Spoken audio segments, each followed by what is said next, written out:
One summer afternoon during the final years of his life, Johannes Brahms was walking along the side of a river with young Gustav Mahler, whose conducting he admired with an enthusiasm that was matched by the ambivalence he felt towards the junior composer's creative works. Brahms was expounding on one of his favorite subjects, contemporary music and its inevitable doom as a result of young composers' ignorance of the craft embodied in the works of the great masters, a craft that was manifesting itself for a final time in his own music. Suddenly, Mahler mischievously grabbed Brahms' arm and pointed towards the river, exclaiming, "Look, doctor, there goes the last wave." Although the older man's response isn't often related, it's equally revealing.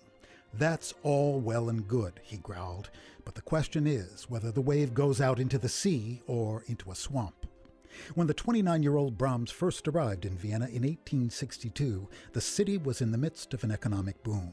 5 years earlier, Emperor Franz Joseph had ordered the walls built during the Renaissance to protect the city taken down and replaced by an enormous boulevard circling the old town district that would come to be known as the Ringstrasse, an avenue that would host some of Europe's grandest buildings and artistic monuments.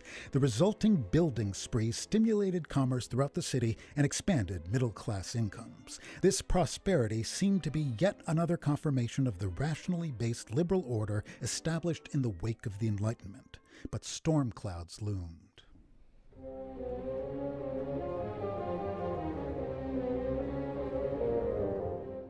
Vienna was an imperial city, the capital of an empire that spanned more than 270,000 square miles and included ethnic groups speaking 11 different major languages.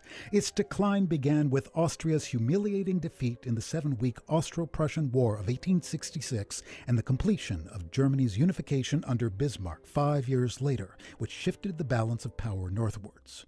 An 1867 compromise that resulted in the creation of the ill-fated Austro-Hungarian Empire superficially maintained Austria's status as a great power, but the establishment of a separate Hungarian parliament that could make and enforce its own laws was a clear signal that Austria was no longer strong enough to fully restrain long-suppressed Hungarian national aspirations.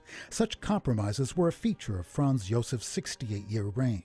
An unimaginative bureaucrat with a fondness for ceremony and an unshakable belief in the divine right of kings, he was prone to making political accommodations that would preserve the monarchy, but were largely ineffective in addressing the most potent issues roiling his empire, which included the effects of a long economic depression during the 1870s, increasing industrialization and urbanization, deepening racial, ethnic, and class resentments, worker unrest, rising German nationalism, and widespread movements of ethnic self-determination. Late 19th century Vienna exemplified the essential decadence of Franz Josef's tenure. It was a place in which displays of classical beauty, high culture, and civility masked deep-seated bigotries, rampant cynicism, hostile factionalism, and a particularly virulent form of anti-Semitism. While the city's artists were well aware of the rot that was eating away at the culture's structural foundations, their prescriptions tended to reflect generational differences. Predictably, younger artists embraced a spirit of revolt. In his book Fin de siècle Vienna, the cultural historian Karl Schorsky describes the outlook of this group, which came to be known as Die Jungen. These new culture makers defined themselves in terms of a collective Oedipal revolt against the authority of the paternal culture that was their inheritance. They assaulted the value system of the classical liberalism within which they had been raised and criticized this rationalistic legacy from all fields of cultural activity.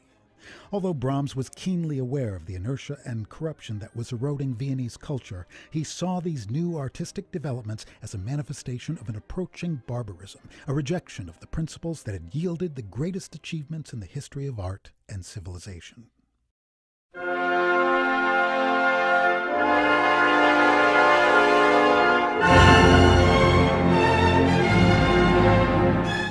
Among Brahms' 4 symphonies, the third is the work that most vividly captures his response to the disintegration of the grand traditions that had sustained European culture for centuries.